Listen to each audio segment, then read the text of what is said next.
Halo Sobat Budugers, Anda pengen nonton tapi kuota pas-pasan? Susah menikmati film karena teman banyak tanya? Lagi enak-enak nonton sering disuruh si mama ke warung?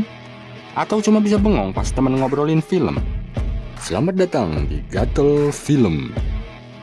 Di video kali ini kita akan membahas alur sebuah film action yang berjudul Red Heat yang dirilis tahun 1988. Menampilkan duet dari aktor Arnold Schwarzenegger dan James Belushi. Sebelumnya saya ingatkan untuk subscribe channel kita, karena tanpa support dari kalian, channel Gatel Film ini mungkin cuma seperti gatel koreng biasa. Oke, daripada gatel kalian semakin akut, langsung aja ke alur filmnya.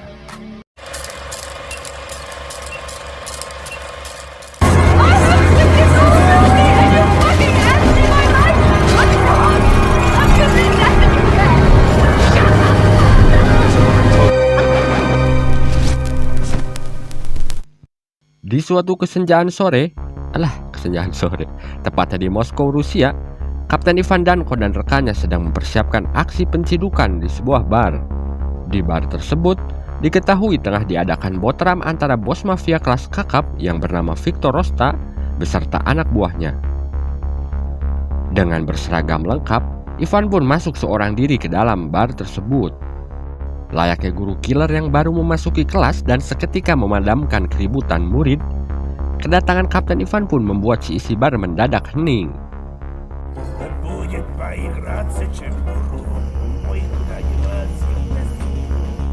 Pada awalnya Kapten Ivan ini hanya bermaksud membawa Viktor secara baik-baik karena tidak ingin menimbulkan kekacauan di tempat umum. Namun sayangnya anak buah si Viktor melawan, sehingga terjadilah keributan.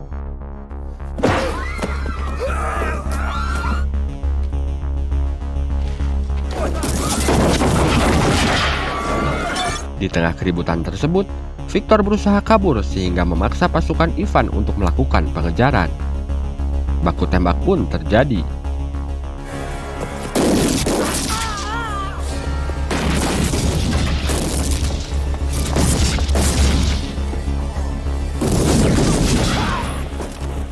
Seorang anak buah Ivan berhasil memojokkan Viktor.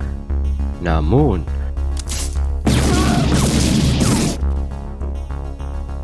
dengan pistol yang disembunyikan di balik lengannya, Viktor membunuhnya. Dan Viktor pun berhasil kabur. Singkat cerita, dengan kematian salah satu anggotanya, memaksa Ivan dan kepolisian Moskow untuk mengerahkan segala upaya untuk menangkap Viktor. Bahkan kepala polisi Moskow sendiri meminta kepada Ivan untuk menangkap Viktor hidup-hidup atau mati-mati.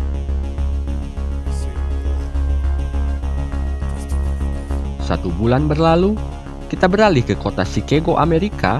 Kita akan melihat detektif Ritzik dan kedua rekannya. Mereka akan menggerebek ke lokasi geng bandar narkoba setempat yang bernama Clean Head. Jika kita bandingkan karakter Kapten Ivan yang berasal dari Rusia tadi dan si Ritzik ini, meskipun mereka sama-sama polisi jujur dan berdedikasi tinggi, gak terima damai saat nilang, dan gak terima jatah judi online, tapi kepribadian Ritzik ini terlihat bertolak belakang dengan Ivan, yang mana Ritzik ini sedikit banyak gaya dan pecicilan, sedangkan Ivan yang kalem tapi sering belecetan atau busian.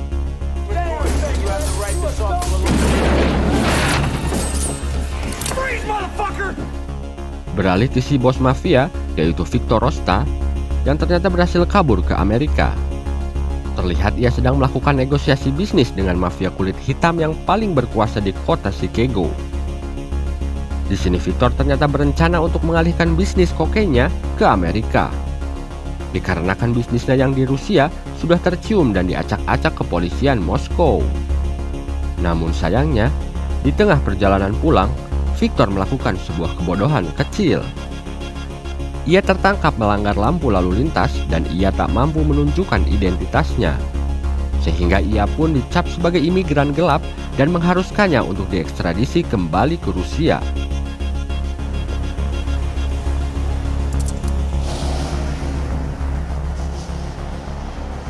Kabar itu pun sampai ke Moskow. Mereka segera menugaskan Ivan ke Amerika untuk membawa pulang Viktor. Sebelum berangkat, Kapten polisi Moskow berpesan pada Ivan untuk merahasiakan identitas Viktor yang sebenarnya kepada pemerintah Amerika. di mana pemerintah Amerika ini tak tahu menahu siapa Victor Rosta ini sebenarnya. Yang mereka tahu hanya seorang imigran gelap biasa yang perlu dipulangkan kembali ke negaranya.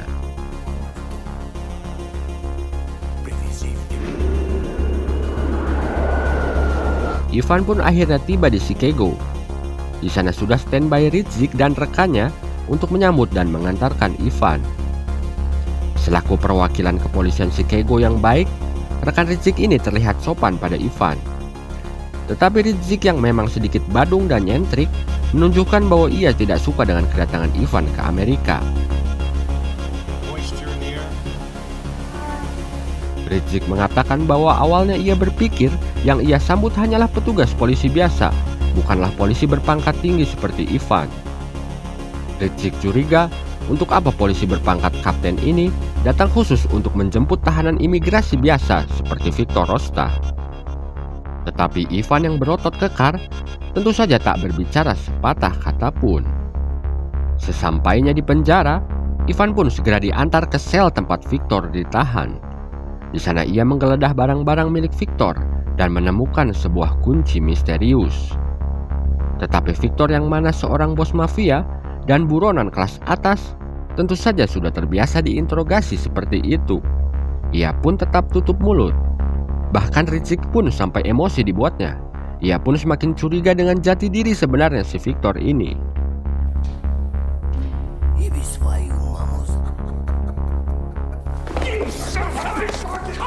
Mereka pun segera membawa Victor ke bandara untuk dipulangkan ke Rusia. Namun, Victor yang sudah bekerja sama dengan mafia Chicago ternyata punya rencana melarikan diri. Di tengah perjalanan, gerombolan mafia yang menyamar dengan berseragam polisi ini menyergap rombongan Ivan dan Ritzik. Bahkan mereka berhasil membunuh rekan Ritzik di situ.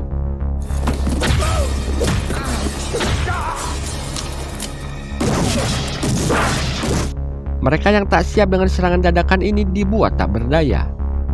Namun untungnya sebelum pingsan, Ivan sempat mengamankan kunci misterius yang sebelumnya ia dapat saat menggeledah barang-barang milik Victor.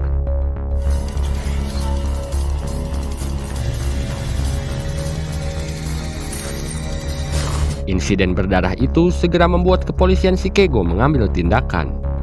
Inspektur kepolisian Chicago bahkan menginterogasi Ivan. Ia menanyakan siapa sebenarnya Victor Rosta ini, karena tak mungkin orang biasa punya koneksi dengan mafia lokal untuk membebaskannya. Mau tak mau, Ivan pun harus jujur. Inspektur menyayangkan tindakan Ivan yang tertutup ini. Jika saja mereka diberitahu lebih dulu, mungkin mereka sudah bersiap dan tak mungkin kehilangan seorang anak buahnya dalam insiden itu. Ritzik juga terlihat kesal pada Ivan. Ia tak percaya kecurigaannya selama ini benar. Ia juga marah karena temannya harus tewas di sana. Ivan pun meminta maaf. Ia sadar tindakan pemerintahnya selama ini yang sok jual mahal pada Amerika. Tapi ada masalah yang lebih penting. Victor masih bebas di luar sana dan akan melakukan transaksi mafia besar-besaran serta menjembatani perdagangan kokain antara Rusia dan Amerika. Maka aksi mereka pun dimulai.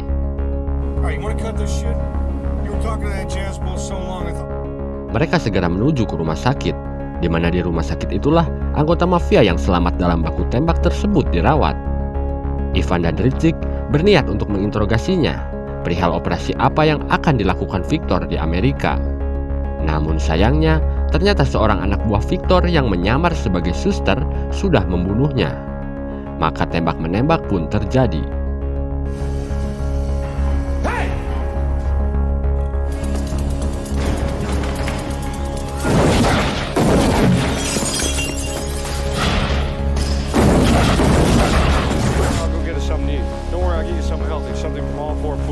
Singkat cerita, Ivan dan Ritzik kemudian membuntuti pacar Victor, seorang instruktur senam, sebut saja namanya Juleha. Pacarnya ini mungkin saja akan membawa mereka ke tempat persembunyian Victor. Namun sayangnya, aksi mereka ini ternyata sudah diantisipasi Victor. Puluhan anak buahnya yang bersenjatakan lengkap sudah menunggu kedatangan mereka.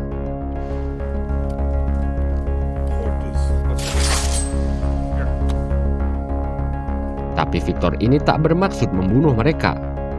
Victor hanya ingin kunci yang berada di tangan Ivan. Yang saya juga masih bingung buat apa kunci itu. Kita ikuti saja, nanti pasti akan terkuak kegunaan kunci tersebut. Kemudian Victor berjanji akan memberikan $1 juta pada Ivan jika memberikannya kunci itu. Tapi Ivan adalah polisi yang tahan godaan, cuma nggak tahan buat nge-gym. Sudah pasti menolak tawaran itu. Mendengar penolakan Ivan, Victor pun kesal dan berkata bahwa ia akan mendapatkan kunci itu dengan cara apapun, bahkan jika harus ada pertumpahan darah sekalipun.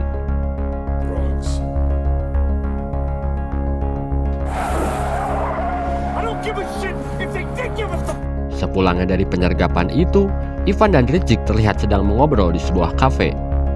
Ritchie terlihat sedikit terguncang akibat ditodong sama anak buahnya Victor tadi. Ia pun tak percaya kalau mereka berdua masih hidup. Dari adegan ini kita bisa melihat bahwa dua polisi yang berbeda karakter ini mulai menemukan chemistry-nya. Singkat cerita, ancaman Victor ternyata bukanlah sebuah gertakan. Keesokan malamnya, ia memata-matai motel tempat Ivan menginap. Ia berniat mengetahui di mana kunci itu disimpan. Akhirnya pun ia tahu. Ivan menyimpannya di lampu gantung dalam kamarnya. Maka segeralah ia mengutus anak buahnya untuk membunuh Ivan. Tapi Ivan sudah siap, dan peperangan brutal pun terjadi.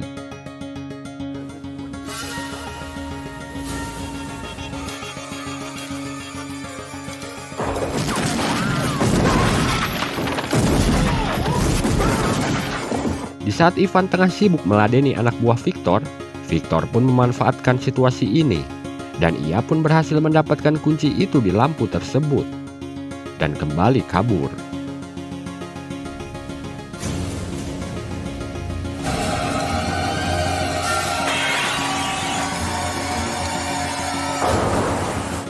Setelah itu Ivan pun menghubungi Ritchie dan menanyakan siapa tukang kunci terbaik di kota ini.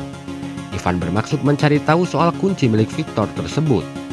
Dan setelah dicocokkan dengan data yang dimiliki si tukang kunci, ternyata itu adalah kunci untuk sebuah bagasi bis nomor 1847 yang berada di Terminal Chicago.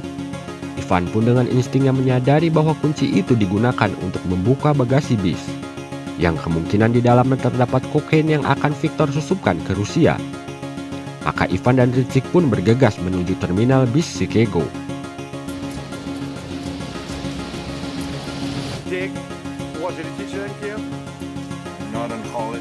Sesampainya di terminal bis, di sana Victor tengah bersiap mengambil isi dari bagasi yang tentu saja berisi kokain. Tiba-tiba saja, ia pun dikejutkan dengan kedatangan Ivan dan Ritchie.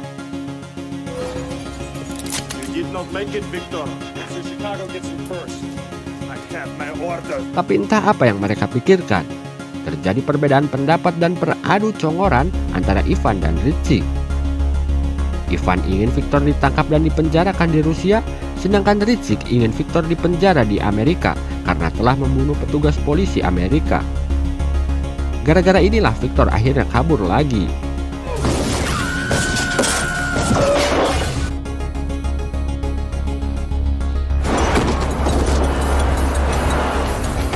Dan terjadilah kejar-kejaran ala film Fast and Furious.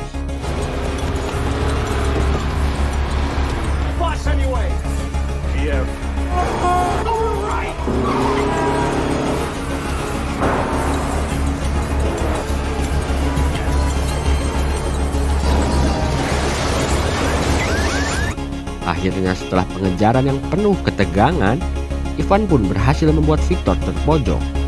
Memaksa mereka harus beradu nyali untuk menentukan siapa yang hidup dan siapa yang mati. Kecelakaan hebat pun terjadi.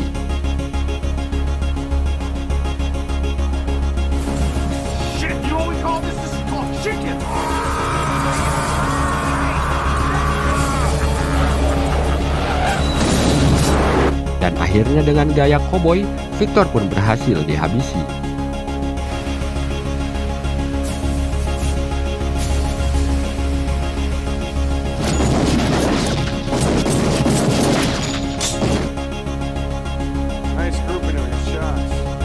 Terakhir kita akan melihat adegan perpisahan, di mana Ritchie mengantar Ivan pulang menuju kampung halamannya Rusia.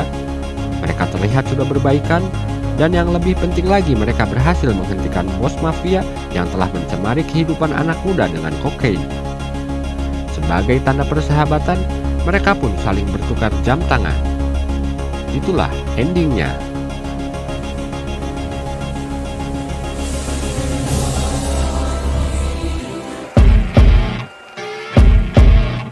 Dari film Red Heat ini kita bisa mengambil pelajaran bahwa jangan cepat untuk tidak menyukai atau membenci, karena sebuah momen bisa aja membuat kalian menjadi bestie. Oke Sobat Budugers, sekian video kita kali ini. Jangan lupa like, subscribe, dan klik tombol loncengnya supaya kalian nggak ketinggalan video terbaru dari Gatel Film. Saya beserta segenap kru yang menganggur mengucapkan assalamualaikum, sampai ketemu di video selanjutnya.